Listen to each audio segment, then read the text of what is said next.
예, 뭐 중요한 기도 제목 겸 교회 소식 먼저 좀 전해드리겠습니다.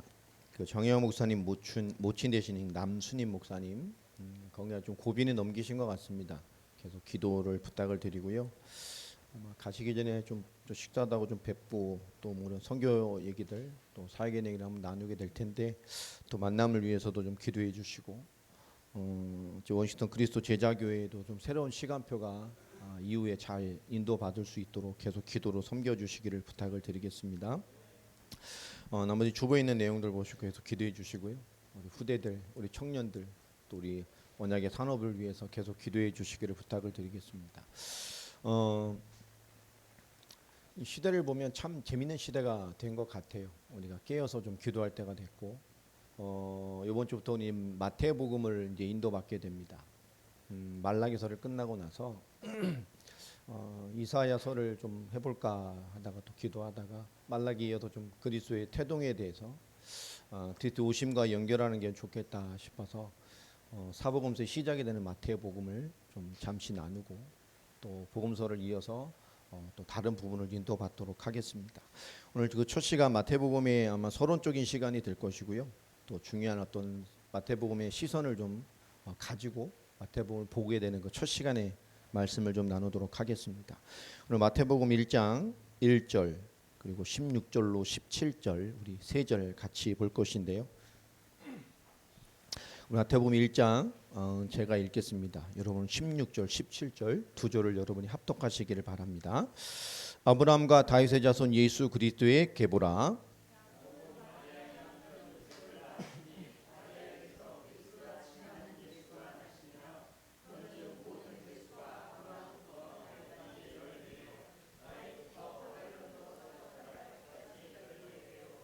바벨론으로 잡혀간 해부터 그리스도에까지 14대라. 아멘. 2절부터 15절까지는 이렇게 족보 얘기입니다. 그러니까 마태복음 1장에 가장 많이 나오는 단어가 뭔지 아시죠? 뭡니까? 예, 나코입니다. 말라기서 이후에 하나님께서는 예수님이 오실 때까지 400년이 넘는 시간을 침묵하셨습니다. 선지자를 통해 말씀하지도 않으셨고 또 하나님의 이상도 주시지 않았습니다. 이것을 400년의 중간기 또는 침묵기라고도 합니다. 사실 이때 하나님 아무것도 안 하셨느냐? 그렇지 않죠. 사실은 이 중간기, 침묵기에 대하여 다룰 내용들이 참 많습니다. 이것에 대한 얘기만 좀 나눠도 아마 제가 설교를 하려면 5편 이상은 해야 될 정도로 중간기에도 굉장히 할 얘기들이 참 많아요. 침묵기이긴 하지만. 이 중간기에 하나님은 이 시대를 어떤 시대냐? 이때는 완벽하게 인간들의 시대였습니다. 쉽게 말하면 이 땅의 제국들의 시대였어요. 이 400년 동안. 이게 무슨 말이냐? 이 시대를 동어치우면서 이 어마어마했던 그 당시 세계를 지배했던 바벨론이라는 대제국도 이미 지나가고 그 대제국을 무녔던 페르시아 제국도 물러가고 그 페르시아를 단방에 무너뜨렸던 헬라, 알렉산더 대행을 한 헬라 시대도 가버리고 이 누구 시대가 됐어요? 이제 로마라는 정말 최강 악하고 최강의 인본주의고 최악의 타락의 국가인 세계를 지배했던 로마 시대에 그것도 어느 시대냐? 팍스 로마라고 하는 시기입니다. 이 로마에 보면 팍스 로마 시기라고 말 들어봤죠. 이 팍스 로마 시기가 뭐냐면 로마의 최전성기 그 꼭지점 시대입니다. 하나님도 무섭지 않아요. 이 지구가 내 거야 이런 시대에 예수님께서 오신 거란 말이에요. 인간이 세우던 최고의 지국 4개가 싹 지나가는 그 가운데에 이 유대가 이 로마의 식민지인 때에 하나님이 이 땅에 사람으로 오셨습니다. 왜 하나님이 이 긴 인간의 완벽한 인간의 시대에 침묵하셨느냐? 그 이유가 있겠죠. 인간이 가장 강하고 가장 위대해 보이고 인간의 힘을 합치고 문명의 힘으로 못할 것이 없다라고 했던 그 인간 중심의 시대가 됐을 때 하나님이 물으시는 거예요. 그래, 인간이 최고가 돼서 인간이 세계를 지배하던 그때에 인간은 얼마나 달라졌냐 말이에요. 그래, 이 세상은 얼마나 달라졌습니까? 더 발전했습니까? 아니죠. 인간 시대 제국, 인간이 발전할수록 인간으로 서로 더 많이 죽이고 더 많이 빼앗고 더 타락하고 부와 성공에 도취돼서 인간을 구원에 대한 관심이 없는, 도대체 인간을 구원할 수 없을 것 같은 엉망진창의 세상이 됐어요. 인간의 한계를 확인하라고 하나님은 400년의 침묵기를 주신 겁니다. 인간의 방법으로 인간을 세울 수 없어요. 인간의 과학, 인간의 그 어떤 중심 시대가 와도 그것으로 인간의 문제를 해결할 수 없어요. 인간의 한계를 보여주신 시기입니다. 그리고 그 한계가 왔을 때 로마의 최정점을 찍은 그때에 하나님 나라의 도래에 작은 보이지 않는 시작을 이루신 것이 마태복음의 시작입니다. 인간의 한계의 자리에서 예수님을 보여주신 거예요. 하나님의 방법이 무엇인지를 보여주신 것입니다. 여러분, 복음서는 4권이잖아요. 마태, 마가, 누가, 요한복음입니다. 이 마태복음의 관점은 예수님은 누구시죠? 왕이십니다. 유대의 왕으로 오신, 그렇죠? 일체로 유대인에게 쓴 복음서잖아요. 마태복음은 유대인의 관점으로 유대인에게 설명하는 겁니다. 우리가 계속 참된 왕, 그 유대의 왕이 누구시냐. 마가복음은요, 고난의 종으로 오신 예수 그리스도, 그분이 십자가와 권능을 통해 우리 베푸신. 또 누가복음은 뭡니까? 인자로 오신 그리스도라고 말하지만 실제로 뭐죠? 우리에게 사랑을 베푸시고 치료자로 오신 그리스도이십니다. 오셔서 우리를 고치시고 희망의 메시지를 주시고 친구가 되어주시고 참된 소망을 갖게 하신 치료자이신 그리스도, 인자이신 그리스도로 오실 거예요. 요한복음은요, 하나님의 아들이시며 하나님이신, 하나님의 신성이신 그 하나님이신 그리스도를 말하고 있습니다. 자, 그러면 왜 마태복음이 첫 번째 책인가? 여러분, 사복음서 중에 제일 먼저 써진 사복음서가 뭘까요? 마태복음일까요? 예? 뭡니까? 마가복음입니다. 근데 왜 마태복음이 먼저 왔을까요? 마태가 좀 입김이 세서요? 장수가 제일 많아서? 왜 마태복음이 첫 장이 되었냐? 그 이유는 오늘 마태복음 1장 1절에 기록되어 있습니다. 오늘 아브라함과 다윗의 자손 예수 그리스도의 계보라죠. 이 계보란 말은 비블로스 게네시오스란 말입니다. 비블로스는 뭐죠? 책이라는 뜻이죠. 게네시오스, 어서 많이 들어본 말이었죠. 어디서 들어본 것 같아요? 제네시스. 게네시오스. 여기서 제네시스가 온 거예요. 제네시스가 뭡니까? 믿음 없는 사람은 차. 우리 믿음의 사람 뭡니까? 창세기. 이 제네시스는 기원이란 뜻입니다. 그러니까 여기 말하면 예수 그리스도의 계보라. 이거는 예수 그리스도의 뭐죠? 기원을 알리는 책이다, 그 말입니다. 예수님의 계보. 그러니까 신약의 창세기란 말이에요. 이 마태복음. 이 예수님 그리스도의 그분이 어떻게 오셨는지, 어떤 기원으로 오셨는지를 알리겠다라고 하는 겁니다. 그러니까 신약의 창세기란 말이에요. 마태복음. 그 예수 그리스도의 기원을 선포하는 책의 위치에 있는 것이 마태복음입니다. 그러니까 마태복음에 제일 많이 나오는 단어가 낳고죠. 근데 왜 유대인은 이렇게 족보를 낳고를 좋아하느냐? 유대 문화가 그렇게 돼 있어요. 이 낳고는 보건복지부가 도와하는 거잖아. 인구 많이 낳아야 됩니다. 많이 낳아야 돼, 그죠? 우리 행정안전부에서 좋아하는 거예요. 많이 낳아야 돼, 인구. 낳고. 근데 그런 개념이 아니란 말이에요. 왜 족보를 중요하냐? 이스라엘의 통념적인 문화는, 그죠? 누구의 후손이냐, 이 기원을 중요하게 생각한단 말이에요. 그러니까 그가 누구의 신앙, 어떤 배경을 전승한 사람이냐, 이걸 굉장히 중요하게 한 거예요. 그래서 다윗도 그러잖아. 이새의 아들. 이 아들, 이 벤이란 연결, 이 말은 누구와 같다라는 말이에요. 내가 아브라함의 아들 이삭이다. 그 말은 누구죠? 내 인생, 내 신앙, 내 삶의 기원이 어디예요? 아브라함이에요. 그리고 지금 나는 뭐죠? 아브라함과 같다는 겁니다. 누구의 아들 같다는 거예요. 예수님께서 종교재판 받을 때가 하나님, 네가 하나님의 아들이냐? 그렇다. 그러니까 뭐래요? 허망하도다. 그죠? 네가 하나님이라 그러는도다. 이 말은 누구와 같다는 말입니다. 그러니까 누구의 족보라는 것은 너무 중요한 얘기예요. 그러니까 예수님을 누가 여기까지 오도록 믿음을 유지시켜 줬냐? 그 배경이 되는 거란 말이에요. 어떤 배경으로 이렇게 왔냐? 어떤 믿음을 따라, 어떤 전승을 따라 예수님께서 오셨냐? 이거 굉장히 중요한 거예요. 유대 역사에서는요. 창세기에도 많은 족보가 나옵니다. 이 텔레도트란 말이죠. 족보. 그러니까 막 4장, 5장 나오면 죄악의 족보, 문명의 족보 다 나오잖아. 믿음의 족보들. 구약에 많이 나옵니다. 왜 그러느냐? 유대인이 그 사람을 이해하는 방식이 족보입니다. 그러니까 굉장히 중요한 거란 말이에요. 자, 그런데 여기서 보면 예수님이 누구요? 아브라함과 다윗의 자손 예수 그리스도의 세계라. 이렇게 되어 있습니다. 이건 구약에는 산데 사실 예수님의 이름이 나와요, 안 나와요? 단 한 번도 안 나오죠. 구약은 전체 그 오질 메시아 그리스도의 그림자를 설명하고 그분의 실체를 설명하고 있습니다. 그분의 성취의 언약들을 계속 말하고 있죠. 드디어 그 그리스도가 오셨습니다. 그 그리스도로 오신 분이 누구죠? 예수님입니다. 당시 예수란 이름은 가장 흔한 이름이었어요. 우리 뭐 철수, 영수, 영이야, 가자 뭐 이런 것처럼 아주 흔한 이름 중에 하나였습니다. 그 구약의 그림자로 그리고 예표로 주신 그 실체가 오셨단 말이에요. 그 성경의 핵심이기도 하죠. 그런데 마태복음을 말씀해 보면 이 유대인의 왕으로 오신 그리스도를 설명하고 있는데요.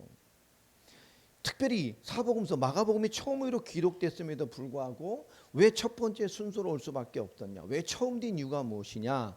또 아까 설명한 대로 이 예수 그리스도의 기원을 설명하는 것도 있지만 사복음서에서 가장 많이 구약을 인용하고 있는 책입니다. 그러다 보니까 당연히 구약과 신약을 연결하는 가교 역할을 해요. 예수님의 기원, 자면 신약의 창세기의 역할일 뿐만 아니라 구약을 가장 많이 인용함으로 구약에 익숙한 유대와 함께 모여 지금 여신 구원의 시대, 메시아의 시대를 연결하는 가교의 역할을 하는 게 마태복음입니다. 그래서 제일 먼저 오게 된 거예요. 후대의 편집을 통해서. 그러니까 구약에 예표된 그리스도께서 인간의 족보를 통해서 어떻게 성취되었느냐 그 기원을 성취하는 거예요. 구약에 성취되신 그리스도를 중심으로. 제가 말했지만 이때는 팍스 로마 시대라 그랬죠. 로마의 절정기 시대입니다. 그 절정기 시대에 팔레스타인 지방의 그 속국된 그 작은 땅에 보이지 않게 그리스도를 통해서 하나님은 하나님 나라의 역동을 다시 한번 시작하고 계시는 겁니다. 그 시기에 시작된 거예요. 특별히 마태복음 1장 우리 17절을 한번 읽어볼까요? 읽어보겠습니다. 시작. 그런즉 모든 대수가 아브라함부터 다윗까지 14대요. 다윗부터 바벨론으로 사로잡혀 갈 때까지 14대요. 바벨론으로 사로잡혀 간 후부터 그리스도까지 14대더라. 이거 맞아요? 틀려요? 성경 1.1도 틀림이 없다 그랬는데 틀려요? 맞아요? 네? 얘기해 보세요. 틀려요? 맞아요? 이거 몰라요? 아주 현명한 대답이 틀려요. 안 맞아요. 14대가 아닙니다. 여러분 14대 하면 지금 몇 명이 기록돼야 돼? 인물이 대표되는 대를 잇는 인물이 14대니까 빨리 더해보세요. 42명이죠. 여기 이제 인물을 세보면 몇 명일까요? 42명이 돼야 돼요? 안 돼야 돼요? 안 돼요. 41명입니다. 안 맞아요. 족보는 42대가 되면 42명이라도 나와야 되는 42명도 안 맞아. 그리고 이거밖에 없었을까요? 아닙니다. 더 많아요. 그런데 왜 이렇게 쓸까 성경이? 지금 유대인의 관점으로 썼다 그랬죠. 이 시작부터 마태복음 1장은 마태복음 오류 가지고 이 비평론자들이 신학의 오류, 그리스도의 오류를 할 때 이거 굉장히 트집을 많이 잡습니다. 성경이 1.5 정황무한 하나님의 말씀이라면 안 맞잖아. 족보도 안 맞고 인원도 안 맞고 훨씬 많은데 무슨 14대야. 이게 무슨 말이야? 문서 비평하는 이 현대 신학자들이 많은 지적들을 해요. 다양한 해석들이 있습니다. 실제로 이렇게 보면. 근데 그거는 뭐 중요한 게 아니에요. 오늘 이렇게 한 이유가 있습니다. 오늘 마태복음을 이해하는 서론적인 배경이니까 여러분 좀 알고 계셔야 돼요. 이 14대 이게 지금 안 맞는 얘기입니다. 이게 정식 용어로는 게마트리아 방식이라는 말이에요. 게마트리아. 외워두세요 이거. 이 게마트리아 방식은 유대인들이 자주 쓰던 인용 방식입니다. 구약에. 요 14만 4천 요것도 게마트리아 방식이에요. 요걸 신천지들이나 이단들이 이상하게 풀어요. 근데 그렇지 않습니다. 이건 유대 전통의 이유는 그들의 풍습 중에 하나예요. 그 신앙을 관리하던 어떤 그런 내용 중에 하나입니다. 게마트리아 방식은. 이 41명 실제로 14대를 넘어요. 근데 왜 이렇게 축소기록을 하고 이론도 안 맞고 왜 굳이 14대로 예수 그리스도의 성취 때까지를 이렇게 딱 응축해서 맞추려고 애를 썼을까 그 말이에요. 이거부터 이해를 하고 와버려야 돼요. 그래야 배경이 이해됩니다. 이 게마트리아 방식은 유대인이 굉장히 중요한데 여러분 유대인 히브리어 알파벳은 그 알파벳 자체가 있지만 알파벳마다 뭐가 있냐면 다 숫자 개념이 붙어 있어요. 숫자 개념. 여러분 아마 찾아가서 히브리 알파벳 이 숫자 개념 찾아보면 아마 뜰 거예요. 한번 보세요. 다 숫자 개념이 있어요. 거기엔 수의 개념이 붙어 있어요. 알파벳 하나마다. 숫자를 같이 하는 개념들이 붙어 있단 말이에요. 자, 왜 십자대에 맞추려고 애를 썼냐. 그리고 예수 그리스도, 아브라함, 다윗 세 인물을 갖다 놓고 그 14대로 억지로 뭔가 끼워 맞추려고 하는 애를 썼어요. 이것이 예수님의 혈통을 증명하기 위한 족보로 우리 이해할 때가 참 많죠. 예수님 이렇게 이 족보로 오셔서 예수님 아브라함의 족보로 오셔서 이렇게 생각할 때가 많아요. 혈통적인 것을 하기 위해서. 유대인 혈통을 중요시하니까. 근데 그게 아닙니다. 마태복음은 혈통적 증명을 하기 위해서 족보를 기록한 게 아니면 넘어서는 겁니다. 왜 14대를 맞추려고 했냐? 여러분 히브리 말에 다윗은 이 달렛, 바브, 달렛이에요. 이게 히브리어는 왼쪽부터 씁니다. 이렇게 오른쪽 등에 이렇게 써요. 이렇게 거꾸로 쓴단 말이에요. 달렛, 바브, 달렛이에요. 근데 이 달렛이 뭐냐? 숫자가 4예요. 이 바브 이게 10이에요. 또 달렛 그럼 뭐라 그랬죠? 4요. 그럼 숫자가 몇이죠? 14입니다. 다윗을 나타내는 숫자가 뭐예요? 14예요.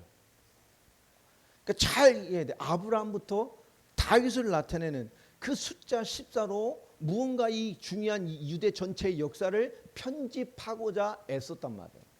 진짜 안 맞아요, 이거 족보가. 인원도 안 맞고 왜 이렇게 말도 안 되게 뭔가 14라는 개념으로 이걸 막 끌어갔느냐 말이에요. 자, 이것은 모든 것을 지금 누구와의 연결고리로 연결시키고자 한 거예요? 다윗이라는 인물로. 아브라함부터 다윗. 그리고 그 다윗의 자손으로 오신 누구? 예수 그리스도. 이거는 뭔가 다윗의 중심으로 뭔가를 포인트를 맞추려고 하는 이 저자의 뭔가 명확한 목적이 이 안에 들어가 있는 거란 말이에요. 그러니까 여러분 다윗의 연결고리로 이 숫자를 통해 주신 것이 어떤 의미가 있느냐. 오늘 메시지를 좀 봐봐요. 자, 다윗 하나님의 부르심과 하나님이 도래할 장차 하나님의 나라. 우리의 부르심. 부르심의 시작이 어디였죠? 아브라함. 그러니까 하나님이 개인으로서 부르셔서 개인에게 언약을 주셨던 인물이 누굽니까? 아브라함. 자, 이만 하나님의 나라로서의 그 왕과 나라로서 그 왕으로서의 이 언약의 계승과 그 나라로서의 언약의 개념을 통해서 언약을 주신 인물이 누구였죠? 다윗입니다. 그럼 모세는요? 이스라엘 제일 존경한 인물인데 모세는 율법의 대표 모델이죠. 지금도 이스라엘의 토라, 이스라엘 말씀의 주통로 최고의 선지자고 그 계승은 모세입니다. 그러나 하나님이 모르죠? 하나님의 부르심과 장차 임할 하나님의 나라 두 가지를 두고 말씀하시는 거예요. 오늘 두 가지의 대표되는 인물, 이 둘 다 언약의 인물입니다. 언약을 계승한 인물이기도 하고요. 자, 우리가 어찌 보면 이것은 하나님이 예수님의 아브라함부터의 혈통을 증명하려는 족보로 볼 수 있지만 전혀 그렇지 않습니다. 자, 여러분 예수님의 어머니가 누구예요? 마리아. 아버지는? 이것부터 헷갈리는 분이 있죠. 아버지 누굽니까? 요셉입니다. 아버지 요셉이죠. 그러면 마리아가 요셉, 그러면 요셉은 누구의 자손이에요? 요셉이 다윗의 자손이죠. 다윗의 혈통이란 말이에요. 요셉이. 그럼 마리아가 요셉과 결혼하지 않았으면 예수님은 다윗의 자손이 될 수 있어요? 없어요? 없어요. 그런데 예수님께서도 자, 근데 이 요셉을 통해서 우리가 생물학적으로 임신을 한 게 아니잖아요. 하나님이 성령으로 하나님이 친히 죄 없이 오시기 위하여 하나님의 방법으로 성령으로 잉태하여 동정녀 탄생으로 그 동정녀의 방식으로 하나님이 잉태했습니다. 그러니까 이미 정원에서 왔을 때는 임신한 상태였죠. 자, 그래서 그가 태어났을 때 그가 의도와 상관없이 뭐였어요? 그래서 예수님 당연히 그 집안에 태어났기 때문에 다윗의 가문의 족보에 뭐 줬습니까? 얹혀졌어요. 다윗의 가문의 자손이 된 겁니다. 혈통적으로는 절대 아니죠. 다윗의 자손.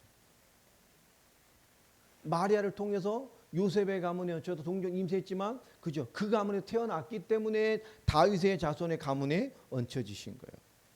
자, 하나님이 오늘 말씀을 조금 더 보면 하나님께서 창세기 13장 14절 15절에 보면 아브라함에게 중요한 땅과 자손에 대한 언약을 베풀어 주십니다. 창세기 13장 한번 넘어가 봅시다. 창세기 13장 우리 14절 15절입니다.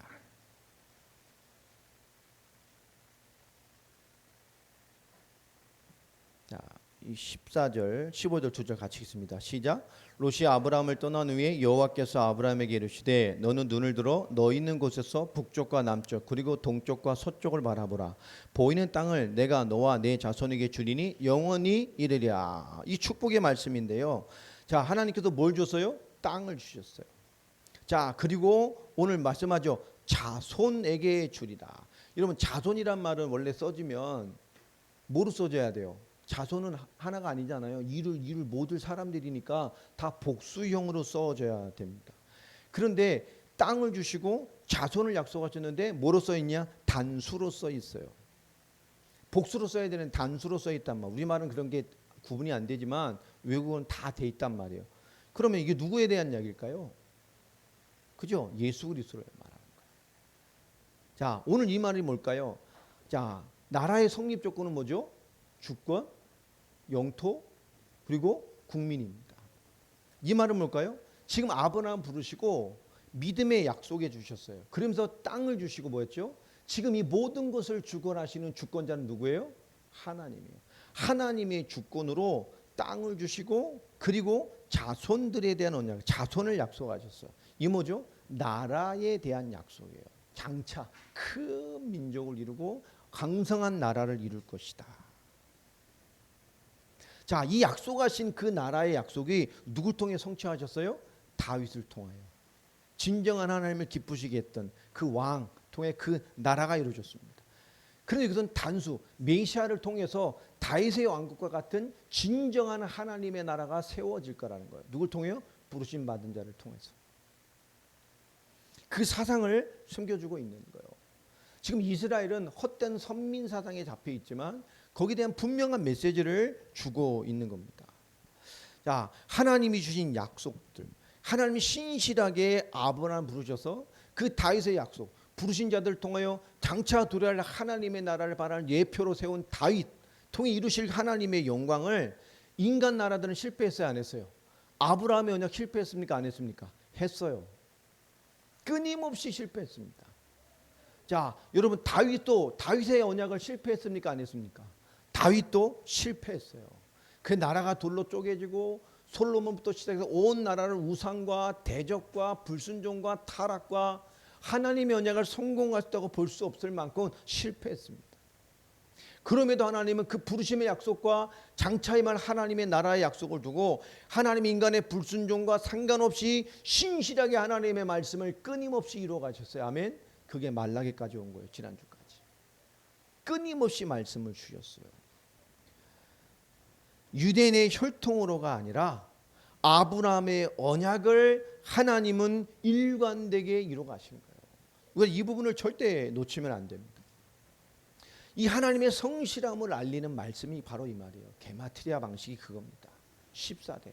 하나님은 우리를 부르셔서 그 부르심으로 약속하신 언약을 우리의 그 수많은 실패에 상관없이 하나님은 우리를 하나님의 나라로 세우시고 장차 도래할 하나님의 나라로 그 그리스도가 이루실 하나님의 나라를 위해서 우리에게 뭘 주셨어요? 응답과 축복으로 신실하게 이끌어 오셨어요. 다윗의 왕국의 실패까지도 하나님은 그것도 묵인하시고 하나님의 약속을 따라 장차 그리스도를 통해 누구요? 우리가 꿈꾸는 그 다윗의 왕과 같은 장차 임할 하나님의 나라를 이루어 주실 것입니다. 이스라엘 왕인 다윗으로 하나님의 신실한 사랑과 주권적인 역사를 지금 표현하고 있는 말이 오늘 1절입니다. 1절은 이스라엘의 굉장히 중요한 의미를 다 내포하고 있어요. 1절부터 17절까지는 족보를 단순히 나열한 것이 아닙니다. 오늘 17절까지 읽으려고 했는데 누구는 누구를 낳고 누구는 누구를 낳고 참 발음도 잘 안 돼요. 이게 이 이름들이 그래서 이게 하다가 돌림 노래가 될 것 같아서 이 처음과 끝을 딱 핵심만 이렇게 읽자고 했습니다. 우리 창세기 13장 우리 14절부터 15절까지 보면 아브라함에게 하나님 뭘 약속하셨어요? 예? 하나님의 나라를 약속하셨어요. 이 땅 장차이만 하나님의 나라 너로 끝나지 않아. 그죠? 그것이 너로 끝나지 않아. 이 부르심이 한 나라 하나님의 나라를 약속한 거란 말이에요. 자, 그리고 이 아브라함에게 다윗에게는 어떤 약속을 줬냔 말이에요. 사무엘 하 7장으로 넘어가 보세요.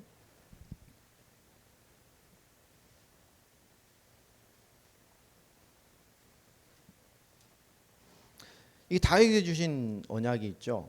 사무엘하 7장 우리 8절부터 12절까지 보면 이 다윗의 지금 누구의 언약을 다시 한번 확장시켜서 되풀이해 주십니까?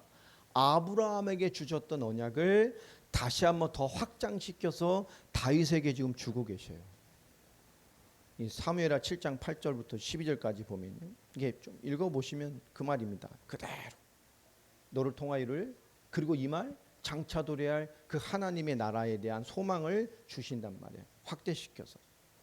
그래서 아브라함의 언약을 실체가 되도록 하나님께서 다윗 때에 모았다는 거죠. 성취하시겠다는 거예요.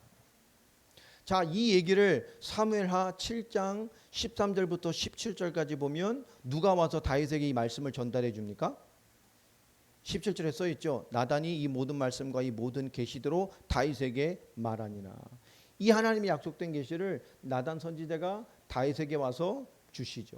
다윗이 얼마나 감동되겠어요. 와, 나로 끝나지 않고 이것이 내 후대를 넘어 정말로 번성한 그 하나님의 영광이 나타날 하나님의 나라가 되게 하신다니까 얼마나 감동이 찼겠어요, 다윗이.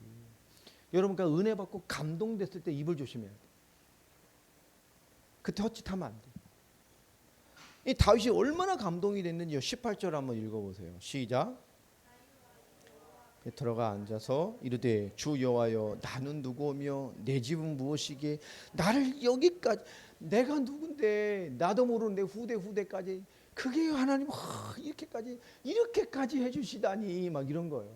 이 감동을 내가 어떻게 주체를 못하겠습니다. 막 이런 거예요. 그래서 뭐라죠? 주 여호와 주께서 이것을 오히려 적게 여기시고 또 종의 집에 있을 먼 장래 일까지도 말씀하셨나이다. 막 너무 감동이 되는 거예요. 주여, 주 여호와 이것이 사람의 법입니다. 그러면서 막 너무 감동돼 가지고요, 막 합니다. 그 감동이 주체하지 못해서 나온 말이 뭐요? 나는 이렇게 화려한 성이 있는데 나를 이렇게 축복할 하나님 어디 있어요? 저기 천막 텐트에. 너무 감동받고 나니까 하나님은 저 천막에 계시고 난 이 화려한 성에 있는데 마음이 너무 아파. 나를 축복한 날 하나님이 저기 계신다는 게 너무 마음이 아파. 여러분, 은혜를 잘못 받으면 이렇게 되는 거예요. 그래가 한다는 짓이 뭐였어요? 역대상 17장 1절로 넘어가 보세요.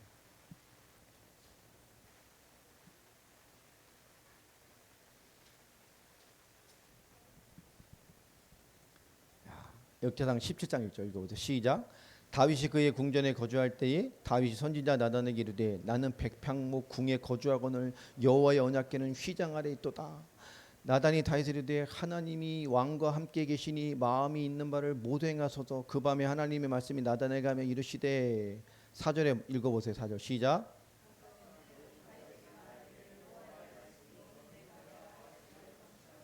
하나님이 성전 지르라 해서 말라 그랬어요.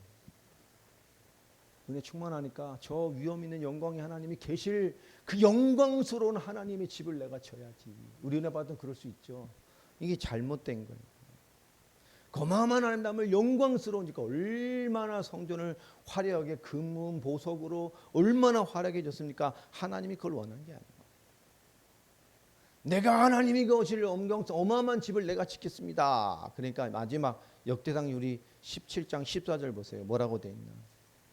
내가 영원히 그를 내 집과 내 나라에 세우리니 그의 왕위가 영원히 경고하리라 하셨더라. 그죠? 네가 내 집을 지어? 아니야. 내가 네 집을 지어줄게. 어떤 집을요? 영원히 무너지지 않을 나라를 지어줄게. 다시 이해를 잘못한 거죠. 하나님의 영광이 머물 집을 인간이 지을 수 있어요? 하나님을 계시게 할 집을 인간이 지을 수 있냐고요. 하나님 우리를 위해 하나님의 임재로 우리 함께 계심을 알려주시는 것이 하나님이 그 안에 계신 겁니까? 여러분, 내가 하나님을 짓겠다니까 하나님이잖아요. 아니야, 내가 네 집을 줘줄게. 영원히 무너지지 않을 집을 내가 줘줄게. 이해를 못한 거예요. 인간에게 하나님을 줘요? 하나님의 영광을 담아놓을 수 있어요? 하나님의 종교와 종교를 표현할 수 있는 방법이 있으니까 인간은 지울 수 없어요. 오늘 이 말씀에 있는 것처럼 이 마태복음의 시작은 바로 그것입니다. 아브라함의 언약을 다윗의 가계의 족보를 통해서 이 땅에 그리스도의 오심을 드러낸 것인데, 그것이 혈통의 중심이 아니라 장차 도래할 뭐요? 하나님 나라의 성취의 개념을 주신 거예요. 하나님이 아브라함을 부르셔서 하나님의 나라를 이루셨던 것처럼 장차 오실 메시아를 통해서 뭐죠? 그 다윗을 통한 됐던 영광의 하나님의 나라를 완성하실 것이다. 이 하나님의 나라의 개념을 설명하기 위해서 다윗을 중심으로 14대를 설명하는 거예요. 그 주인공은 다윗입니다. 하나님의 나라이기 때문에 누가 필요해요? 왕이란 말이에요. 진정한 왕, 하나님 나라의 왕. 그 하나님 나라의 예표로 세웠던 이스라엘이라는 다윗의 왕국, 이스라엘 나라를 향한 진정한 예표를 말씀하고 있는 거예요. 그러니까 예수님이 누구냐? 예수님 누구시죠? 구약에 약속하셨던 메시아이십니다. 메시아의 뜻이 뭐죠? 기름 부음을 받은 자. 그것을 헬라어로 번역하면 그리스도입니다. 메시아가 그리스도죠. 자, 기름 부음을 받는 직분이 뭐죠? 그래서 이분은 왕이시며 제사장이시며 선지자이십니다. 이분은 왕이시기 때문에 하나님 나라의 권능과 통치로 임재하고 다스리시며 하나님의 영광 자체이신 그분이십니다. 모든 만물을 자기의 뜻 아래 복종하게 하시는 분이에요. 모든 만물과 모든 것에 하나님의 주권으로, 왕의 주권으로 하나님의 뜻을 이뤄내시는 분입니다. 누구도 막을 수 없고 누구도 대적할 수 없고 그 위험 앞에 누구도 토를 달 수 없어요. 하나님은 하나님의 뜻을 이루십니다. 진정한 만물의 하나님이시기 때문에. 그분은 제사장이셔서 뭐죠? 하나님 나라를 대적하고 죄로 말미암아 원수된 우리를, 그 하나님과 하나님의 축복과 단절돼서 저주와 심판과 지옥과 영원한 진노받게 될 수밖에 없는 우리를, 우리의 모든 죄 문제를 끝내셨어요. 원수의 손에서 건져내셨습니다. 사망에서 생명으로 옮겨버리셨어요. 흑암의 권세에서 우리를 건져내셔서 그의 사랑의 아들의 나라로 옮기셨습니다. 그분은 참 선지자가 돼서 이 천국 복음을 우리에게 주셨어요. 그리고 그분이 복음 자체이십니다. 그 원수된 우리를 예수님께서 그리스도가 되셔서 하나님과 화목하게 해주신 거예요. 그리스도로. 이 그리스도는 하나님의 사랑의 극치입니다. 자, 아브람과 다윗의 자손. 이유가 뭐요? 유대인이 대상이기 때문에 그래요. 유대인에게 제일 중요한 게 뭐죠? 아브라함입니다. 왜 그렇죠? 민족의 시조이기 때문에. 그 윗대는 중요하지 않아요. 누가복음의 족보는 그래서 누구부터 시작하죠? 하나님부터 시작합니다. 하나님, 그 다음에 누구요? 아담 쭉 나오죠. 인류 구원의 족보입니다. 마태복음하고 틀려요. 그래서 하나님과 아담에서 예수님의 혁도를 찾는단 말이에요. 자, 하나님이 언약을 주신 사람 아브라함, 그 한 사람, 그 한 가문에게 주신 약속입니다. 그 창세기 12장의 시작이 되잖아요. 다 아는 것처럼 내가 너를 부르셔서 복이 되게 할 것이다. 널 대적할 수 없게 할 것이다. 너로 말미암아 복을 받을 것이다. 네가 복이다. 하나님이 그 한 사람을 부르시고 그 한 가문을 지정하셔서 그에게 주신 약속입니다. 끊임없이 가문을 통해서 하나님의 가문으로 이어가게. 그래서 아브라함을 부르시고 뭐 하신 거예요? 이 하나님이 아브라함 한 사람과의 약속, 그리고 그가 하나님 편에 서서 하나님의 뜻에 서서 하나님의 사람으로 그 한 가문을 잘 이어가기를 바라신 거잖아요. 그 약속이요. 근데 이게 실패했죠. 그래서 말라기까지 온 거잖아요. 계속 실패할 때 말씀을 주셔. 그 말라기 결론이 뭐였어요? 그 믿음이, 그 신앙이 누구에게요? 전달되게 하는. 네가 바라봤던 하나님을 뭐요? 네 후대의 하나님 되게 하는. 네가 왔던 신앙의 삶이 그 후대의 삶이 되게 하는 거. 이게 실패했기 때문에 끊임없이 하나님 앞에 실패했고 하나님의 말씀이 필요했어요. 이것을 원하셨던 거예요. 아브라함에게. 너 한 사람의 부르심. 네가 내 편에 서서 나의 사람으로 한 사람뿐만 아니라 이 가문을 하나님의 가문으로 이어가기를 바라셔서 언약의 말씀을 주신 거란 말이에요. 그리고 특별히 그 말씀 안에 창세기 12장 3절은 메시아의 언약입니다. 너로 말미암아 온 천하가 복을 얻어요? 복을 받아요. 아브라함 하나 때문에 온 천하가 복을 받을 수 있어요? 없어요. 아브라함은 땅끝까지 가본 적도 없어요. 이 말은 누구를 말하는 거죠? 모든 것을 복되게 하는 비밀이신 그리스도를 예표하는 겁니다. 너를 통해서 장차 이런 응답이 오게 될 거야. 아브라함은 부족했죠. 그래서 아브라함과 아브라함 가문은 실패했습니다. 그 결과 애굽의 400년의 종살이와 그저 수십 년의 그 출애굽의 여정과 축복의 땅에 왔으나 그들이 구약에 기록된 것은 뭐밖에 없어요? 그저 잠깐 성공했다가 무너졌다가 성공했다 무너졌다. 왜요? 재앙 때문에. 결국 그대로 성공하지 못했습니다. 또 뿐만 아니죠. 우리 다윗도 마찬가지입니다. 이 사무엘하 7장을 한번 넘어가 볼까요?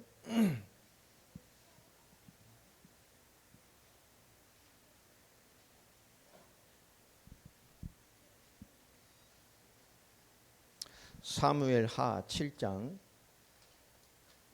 16절 한번 보겠습니다. 사무엘하 7장 16절 읽겠습니다. 시작. 내 집과 내 나라가 내 앞에서 영원히 보존되고 내 왕위가 영원히 경고하리라 하셨다 하라. 그죠? 이 다윗에게 한 약속입니다. 그 나라. 내 집과 내 나라, 네 가문과 내 나라. 하나님 앞에서 영원히 보존될 것이다. 왜요? 이걸 통해서 그리스도 오실 거기 때문에. 자, 그 증거가 뭐죠? 여러분, 이스라엘이 나눠졌어요. 그러니까 10지파가 똘똘 뭉쳐서 뭐가 됩니까? 그들이 주류가 되니까 이스라엘이라는 이름을 가져가죠. 10지파. 그래서 우리는 그게 북쪽에 모였으니까 뭐라 그래요? 북이스라엘, 말하자면 사실 이스라엘입니다. 그리고 나머지 남쪽에 누가 집결을 하죠? 유다 지파와 베냐민 지파가 모입니다. 그러니까 주류는 사실은 누군 거예요? 북이스라엘이죠. 그래서 그건 남유다, 유다 중심의 남유다라고. 이 남유다가 이 이스라엘 정체성을 붙잡고 있죠. 다윗의 자손으로서. 자, 그래서 북이스라엘은 역사가 사라질 때까지 9번의 쿠데타가 일어납니다. 왕이 처절하게 목숨을 받고 왕의 계보들이 다 바뀌죠. 다 바뀌었어요. 근데 나중에 진짜가 없는 거예요. 근데 여러분, 남유다는 그렇게 많은 실수가 있었음에도 불구하고 왕조가 바뀐 적이 있어요? 없어요? 없어요. 이 말씀 그대로. 하나님이 약속하셨기 때문에. 다윗의 언약은 그것 실패했습니다. 유다도 망했고 바벨론의 포도로 갔어요. 한 개인과 다윗 나라와의 언약이 다 깨져버린 거예요. 나라와의 개념이. 부르심과 이 말 하나님의 나라의 축복의 언약이 다 깨져버렸어요. 그러면 깨졌으니까 하나님이 신실한 분이 아닌 것이 돼야 되잖아요. 하나님 약속이 깨졌네? 하나님 약속이 다 파토났네? 이 얘기가 되는 겁니까? 아닙니다. 하나님이 그래서 이것을 회복시키기 위해서 누구를 보내신 거예요? 메시아를 보내시는 게 있다. 약속 같은 메시아. 하나님의 부르심과 하나님의 나라의 완성을 위해서 하나님이 약속하셨던 언약의 뒷인물, 하나님의 부르심과 하나님의 나라 대표의 인물을 놔두시고 그들 다 일어나. 왜요? 하나님의 나라가 포인트이기 때문에. 이제 부르심 받은 자에게 하나님의 진정한 나라가 임해야 되니까 우리에게 하나님의 나라가 임하길 바랍니다. 우리의 삶에, 우리의 사역에, 우리의 기도에, 우리의 사업에 부르심 받은 자에게 베푸신 하나님의 나라, 하나님의 통치와 역사가 임하는 자의 응답을 받아야 돼요. 이건 형상과 범위의 개념을 말하는 게 아닙니다. 형태적인 나라를 말하는 게 아니에요. 원래 우리 온 나라 만물 위에 하나님의 영광이 있어야 된단 말이에요. 한 개인과